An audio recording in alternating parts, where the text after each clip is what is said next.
going on, YouTube, and welcome back to another episode of Galaxy of Heroes. My camera is super zoomed out. This is the normal sort of zone of field of view that my camera has. I usually just zoom it all the way up here in this bright blue noggin. We've had so much news this week. It's been kind of wild. I want to talk about a couple of the things that we're getting. We've had Datamines showing the new characters that are coming this era, starting with Apo on Tuesday, but we've also gone into the new Datacron sets that are coming, as well as the FDC Datacron sets and their price, and it's eye-wateringly high. Let's get into this. Okay, so the first thing that we'll start off with is the new data-mined characters. This is some artwork that has actually been data-mined by the people on the Swigger Events Discord server. We've got this one, and we've got another one for the Lord Vader characters, but this is clearly showing the next two Marquees that we are getting. That's our Jedi Vanguard. We can see one of them is the Temple Guardian over here. A lot of people were theorizing we'd see this. I think we see this in the Places in Power assault battle, I want to say. So I imagine this is going to be some sort of tank unit. And over here, we've got essentially a student that trained under Mace Windu.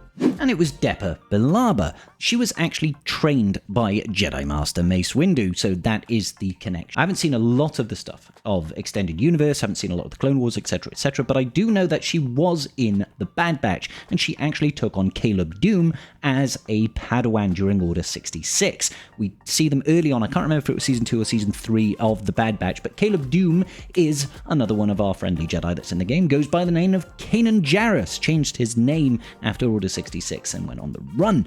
So this is a nice link between Mace, also a link between Bad Batch, the recent season of Bad Batch that we just got, and the current era that we're going into here with Revenge of the Sith. So that all kind of makes sense. I personally wasn't thinking it was going to be her. I thought we were going to be getting characters like Agan Kolar and Sassy Tin, and Kit Fisto indeed, the characters that actually went with Mace Windu to go and arrest Chancellor Palpatine after they found out that he was indeed a Sith Lord. I thought that was the one that we're going for, but they've decided to throw that out. Not sure why. Maybe they just thought that Depa Billaba has a better connection between Bad Batch and, previous era and the era that we're going into. Why not? Why not? I guess she's got a little bit more backstory than the other characters as well, so there is that. Overall, pretty cool, not against this. We've got similar artwork for the Lord Vader Dark Side clones. We've already got Apo here on the front. We've got CX2 at the back, who's another Bad Batch character, of course, last season of Bad Batch. He was there trying to take down the rest of the Bad Batch team, essentially, Clone Force 99. We've also got Scorch here, who did also appear in Season 3 of Bad Batch and elsewhere besides. And then we've got the disguised clone trooper. Essentially, it's just a clone trooper wearing Jedi robes. I find it a little bit humorous that we've got two characters that are essentially just nameless characters that they're adding to the groups here, adding to the teams, but it's okay all in all. I don't really mind us having non-named particular characters in the game. It gives them the freedom to create kits however they like, but also gives them options in the future to bring in people like Agan Kolar and Sassy Tin in the future. So yeah, pretty cool. I'm not against Scorch. Let me know your thoughts on these guys. Who would you have rather have seen as the Dark Side clones? And indeed, who would you have liked to have seen for the Jedi Vanguard in particular? If anybody was thinking that we might instead get like a light side Jedi Master Dooku or something like that, let me know in the comments section down below. But we've got a lot more to get into, so let's have a look. So here is the update that dropped yesterday. We can now farm Batcher and Fleet 4C hard. It is a 20 energy node, so it's going to take us some time. I've already started farming him. I like to do 2 refreshes a day on brand new Marquees to try and really accelerate that acquisition rate. Essentially, we know that the new Bad Batch are all required for the new raid. That's supposedly dropping in 3 or 4 months' time. We'll see how that goes. I'm thinking more 5 or 6 months rather than 3 or 4, but we'll see.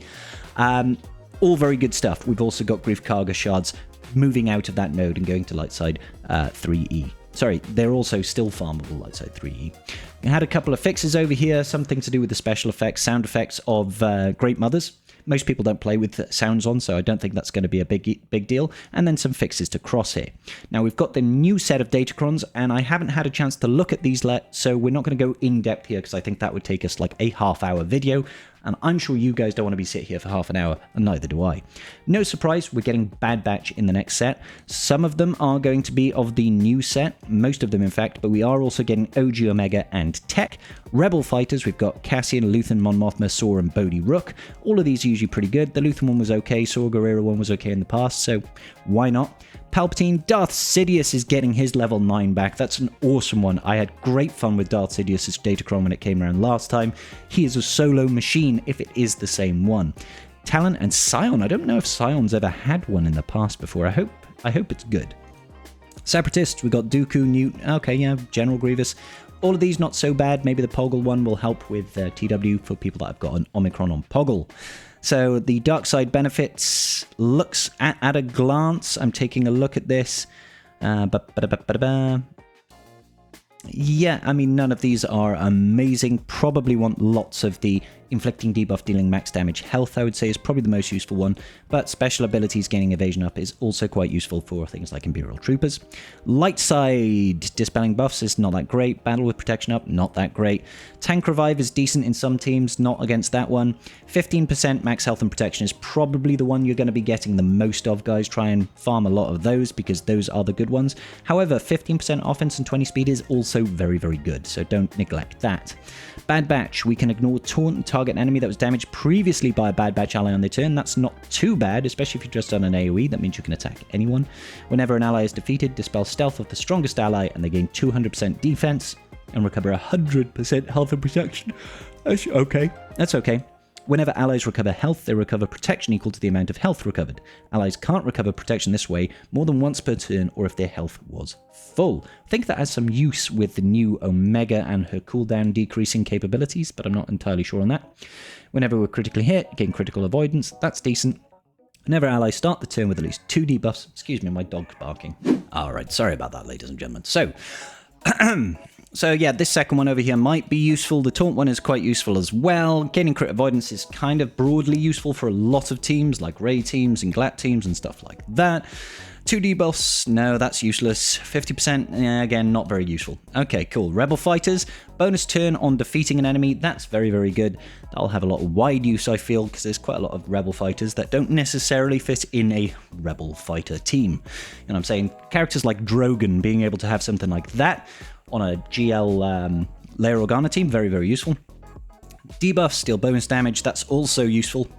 Revived, no, I can't see you using that one very often. Whenever allies grant a buff to another ally, 10% turn meter is okay, especially in like a Momo team or something like that. Attacks out of turn, remove turn meter.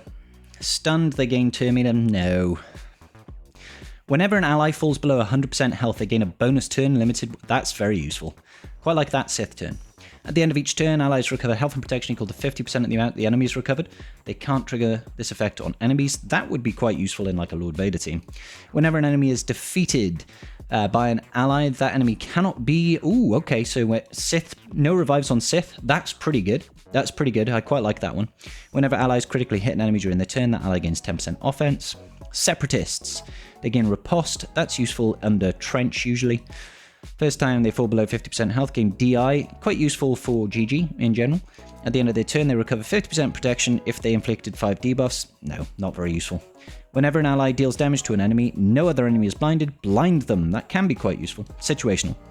In the end of their turns, allies gain defense penetration up and offense up. Not really. Okay, so Crosshair, he loses his stack of Shaken. So he doubles up his Shaken stacks losing. That's very useful if you are running, you know, Relic, Crosshair and stuff like that. When he doesn't score a critical hit, he inflicts buff immunity on the target enemy for 2 turns, which can be evaded or resisted. Whenever he deals damage, the weakest ally without stealth recovers 10% health and protection. Seems okay, not massively broken, but getting rid of Shaken quickly is useful. Batcher immune to daze and stun. Whenever they damage, she removes 15% turn meter from them and gains that much turn meter. That's quite useful. If there are no galactic legends, enemies can't gain bonus turn meter. That's useful for defensive purposes, trying to block out counters and stuff like that. Whenever a Bad Batch ally is inflicted with captive, reset the cooldowns of Batch's abilities. She dispels all debuffs on her and she takes a bonus turn. That's quite cool.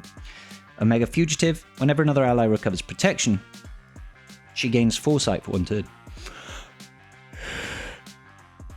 Whenever Omega gains Stealth, reduce the cooldowns of their special abilities by 1, and that's not very useful at all. Whenever Wrecker loses Taunt, remove 50% turn meter from all enemies. That's okay. Tech, at the start of Tech's turns, they reset their cooldowns and lose 5% health for each ability that was reduced. Enemies... Tech can't be defeated this way. Ooh, that's dangerous, but at the same time, quite useful. because you'll be able to constantly be able to stun, essentially, won't you? Roll out that second special, but they do need to be dazed for that. Cassian, whenever he inflicts a debuff, recover 25% max health and max protection, limit once per turn. He does a lot of debuffs, especially with that grenade AoE. He'll fully heal on that. Luthen has 5% max health and protection per relic amplifier level and the damage. That's very useful for Luthen. Mon Mothma, when they use a basic ability on their turn, other allies gain 25% turn meter. That's pretty good, actually. Pretty good.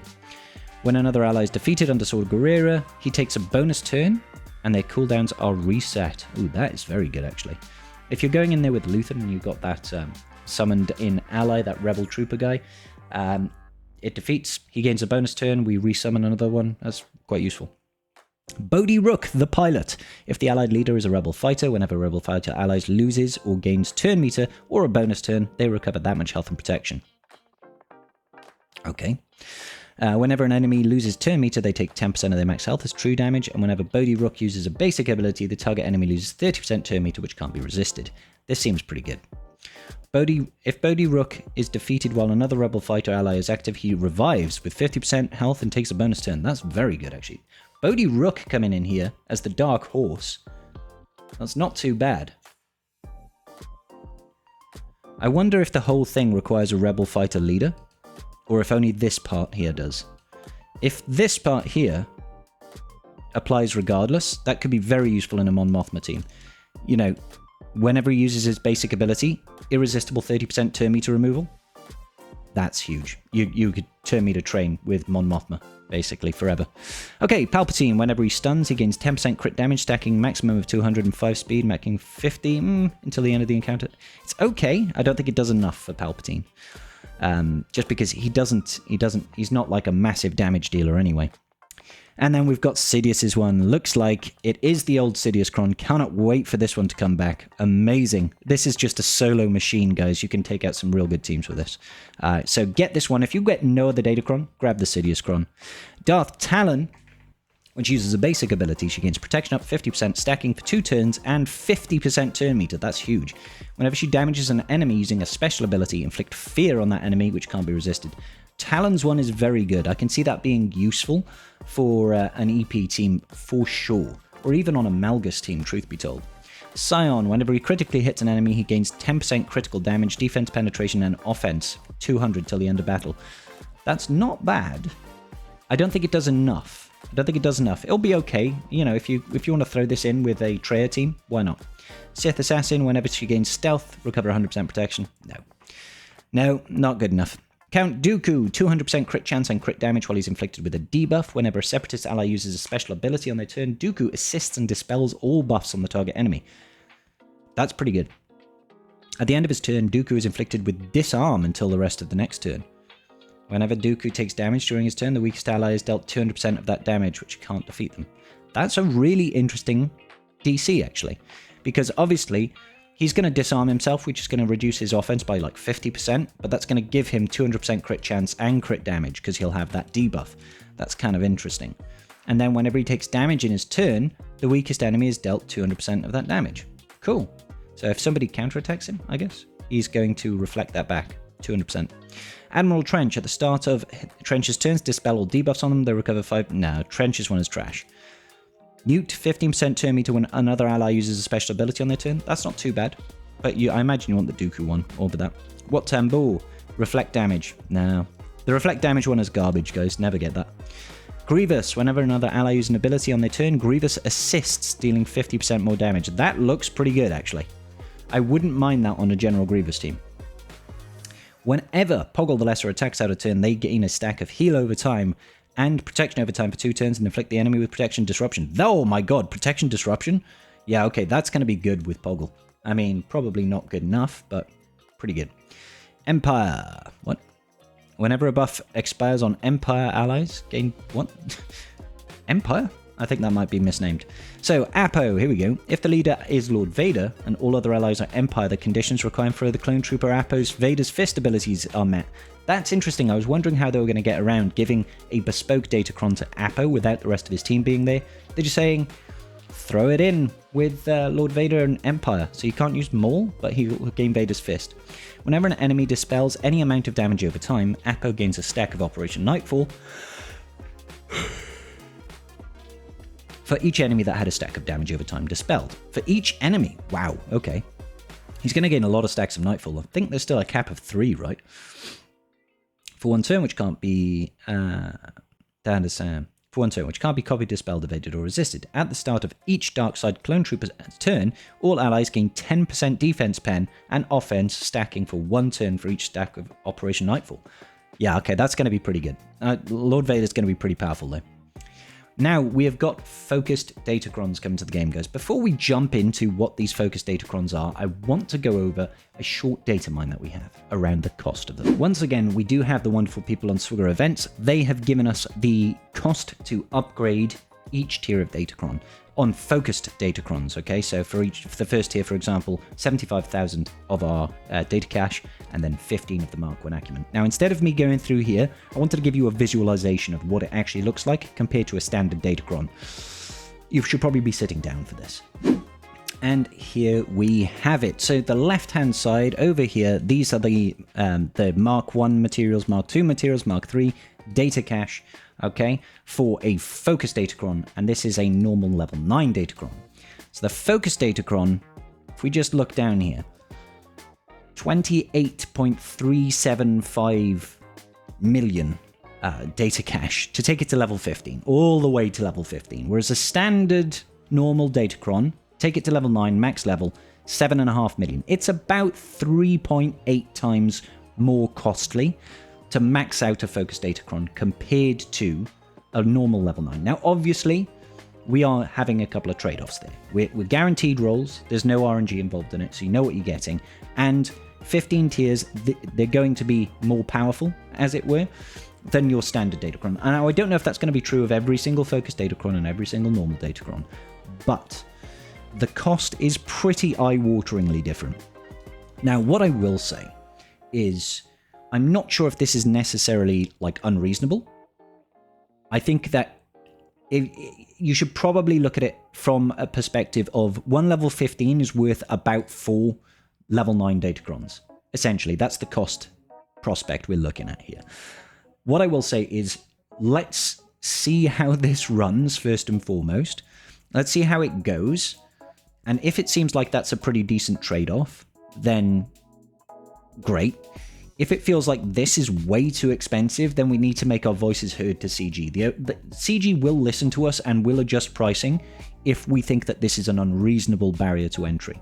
I think personally, for me, the bigger cost is the barrier to entry just to buy the Datacron is just too big. 10,000 episode points to anybody that doesn't buy the episode pass means they're going to have to sacrifice Omicrons in order to buy Datacrons. You know, in the free path, I think you can earn 41,000 currency, 41,000 Datacron currency. So theoretically, you could buy every single focus Datacron. They're 10,000 each. If you hit the end of the track, you'd be 1,000 left over, right? But every single week, we also have 8,000 currency worth that people will want to spend at the very minimum on Omicrons. Getting 5 Omicrons a week costs you 8,000 currency.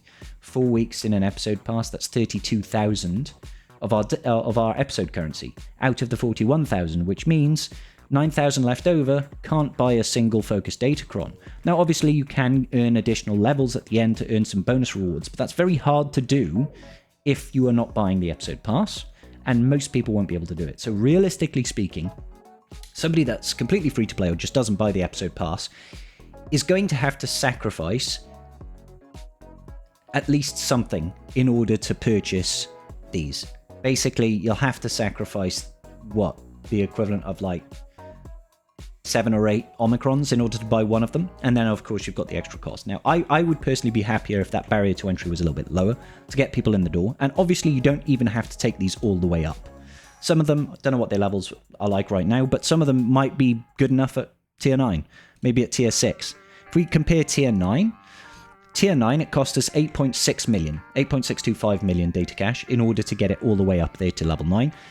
Compare that to, over here, 7.5. It's only a difference of about 900,000, okay? And that's not really a massive, massive deal. That's one additional purchase of data cache inside the shipment store. So obviously there's a lot more nuance to it than just looking at the ultimate cost and thinking, oh yeah, this is ridiculously expensive, let's not engage in this at all. I think that we're gonna have to look at it, and we'll do an assessment. We'll say which focus datacrons do we really want to get compared to which datacrons do we need to get. But ultimately, I think that this is going to cause some bottlenecks for some people. Most people, I don't think, if you're sort of below Kyber 2 or something like that, you're not going to see hordes and hordes of datacrons in your battles. You're not going to be looking to invest in loads and loads of datacrons in general. So this is only really top-end PvP, super sweaty people that really care about this. But it's definitely worth making this just a little bit more affordable. Let's see how it goes, and if the feedback is like super out there, then we need to just really hammer it home to CG that we would like a change here. So I looked at this, I was like, wow, nearly 30 million. This is why they raised the cap. They raised the cap to 100 million. Now, before we go, we've also got the breakdown cost. Now, I haven't done an analysis of this, but let's have a look. It looks like you can gain 15 million data cache back from dusting a level 15. So it costs you 28, you get 15 back. That's really not too bad. You know, it's about on par with what we get elsewhere. You're getting just over 50% of your materials back.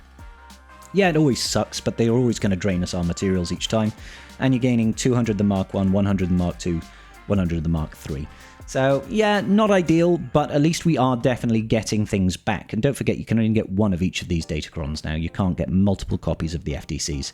So I thought that was kind of interesting to go over. I will remain hopeful that these new clones and the new Jedi come in are going to be great, and I'll remain hopeful that the FDCs are balanced. Now, I just want to take a look and see what those FDCs are in practice. Let's see. So first one is Boba Fett, Scion of Django. He's got crit damage, crit chance. Crit chance is kind of eh. Okay, so when... I'm guessing it's going to be Scoundrel, maybe Bounty Hunter. Uses a special ability. They gain evasion up, health steal up, and health up for 2 turns. That's okay. More crit damage, more crit chance. So we're looking at 60% crit damage, and 30% crit chance. At the start of battle, whatever faction they choose to apply to him, Scoundrels, let's say, lose all Oh, okay, gaining grit. Grit is actually very useful, especially when you're thinking tackling Lord Vader with Fennec and Boba Fett, Scion of Django. Grit is pretty good. Grit's pretty good.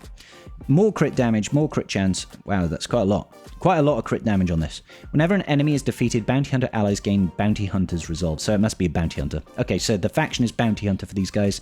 Gaining Bounty Hunter's Resolve whenever you defeat an enemy is huge. That level 9, very, very good. 100% armor penetration and more crit chance. This is huge, guys. Gaining 70% critical damage. 95% crit damage. An extra 50% crit chance. 80% crit chance, 100% armor penetration. You are definitely penetrating. You are definitely critting and doing loads of damage. Fennec gets an ability at level 12. She calls random Bounty Hunters allies to assist whenever she uses a basic. At the start of her turn, she gains stacks of Loyal Hand until the end of the encounter. If Boba Fett is in the leader slot, Fennec also gains a stack of Loyal Hand at the start of his turns, and benefits she gains from Loyal Hand are also granted to him. So Loyal Hand originally is seen on the Emperor's Hand of Mara Jade, right? 10% max protection and offense. Ooh, that's really good. So you could gain 200% max protection and 200% offense, Fennec and Boba Fett, Scion of Django. That's very good. They also gain resistance penetration, so Fennec will be able to go through armor as well, because this is for special attackers and she does special damage. Extra crit chance, you're definitely critting. Now, Boba Fett, his level 15. 100% speed. Wow. Whilst he has fewer than 10 stacks of momentum. Okay, so he gets the ball rolling very quickly. At the start of the encounter, Boba Fett, Scion of Django gains 3 stacks of Beskar armor. Oh my lord. So he can't be crit. He's going to recover protection at the start of each of his turns, and he's got a 100% counter chance. That's really huge. Okay. And all enemies are inflicted with target lock until the end of the encounter, which can't be resisted, prevented, or dispelled. Boba Fett, Scion of Django's attacks ignore protection. This is insane. This Boba Fett FDC is probably the one to go for, right out the bat. If at the start of the encounter there are no Empire Galactic Legends, and Fennec Shand is the only other ally, whilst Boba Fett, Scion of Django is active, all allies have got 75% max health, offense, instant defeat immunity, and immunity to ability block, daze, healing immunity, shock stun. It's basically Rule of 2. He's got Rule of 2 from Bane's kit, but applying to himself and Fennec Shand. I love it. I love it. And they've made it particularly sure that you can't use it against Lord Vader. which is fine, I guess. Whenever Boba Fett's Sign of Django gains a stack of momentum, Fennec gains 5% turn meter. If Fennec has 10 or more stacks of Loyal Hand, she inflicts Death Mark for 2 turns. She can't be resisted whenever she uses a basic ability. That's kind of huge. Wow. Okay, Boba Fett's one is actually sick. I like that. Afra's, extra protection, potency. If nothing else, how much protection does she give? 10%? 25? Oh no, that's potency. So 35. I was hoping it was loaded protection, you could use it in a JML team. Okay, if all other allies are Dr. Aphra, Darth Vader, Darkside Droids, Santis, abilities trigger as if he is Hutt Cartel. Santis reduces all cooldowns by 1 whenever he inflicts disarm. I mean, that's kind of cool, but what are you going to do with your Jabba the Hutt? Alright, so offense 10, potency 20. I'm guessing it's going to be Scoundrel. Scoundrels ignore taunt to target debuffed enemy. While BT1 is active, 000 is immune to daze and stun. While other 000 damages target enemy, he gains protection up for 2 turns. This is okay. And inflicts protection and disruption. Yeah, it's pretty good. Extra protection, extra potency. For the first time, each Scoundrel ally reaches 90, 70, and 50% health. Inflict doubt on a random enemy. That's very good. Okay, so extra offense and potency. Dr. Aphra can't be targeted by enemies if they have Darkside Droid allies, and she revives all Darkside Scoundrel allies. That's what the tag is, Darkside Scoundrel allies. When she uses dangerous tech, so she can revive the whole team. Aphra, Santi, Vader, and Darkside Droids are all immune to thermal detonators. It's basically guaranteeing that you can counter Jabba the Hutt with this. So if you've got this Afracron, basically it's a hard counter to Jabba the Hutt. Hera, crit chance and offense, start with 25% turn meter, no galactic legends at the start of the encounter. Kanan Jarrus is immune to instant defeat, so that's Kanan's. Extra offense, defense. Whenever Phoenix allies target another ally with an ability, they both gain stacking defense, max health, and max protection and offense. That's very good. Whenever Ezra Bridger dispels a buff from the enemy during his attack, he deals true damage, which can't be evaded. I mean, that's okay, it's not that great, unless the true damage is astronomical. Extra health and offense. At the start of the encounter, Hera, Syndulla, and Kanan Jarrus gain guard until they are defeated. Wow, that's huge. Guard means you can't be crit, guys. Can't be crit, can't be stunned either. That's very good, especially if, you know, while Kanan's alive, you can't kill any of the Phoenix allies. So he's going to stay alive and you now can't crit him or stun him. Or daze him, I want to say.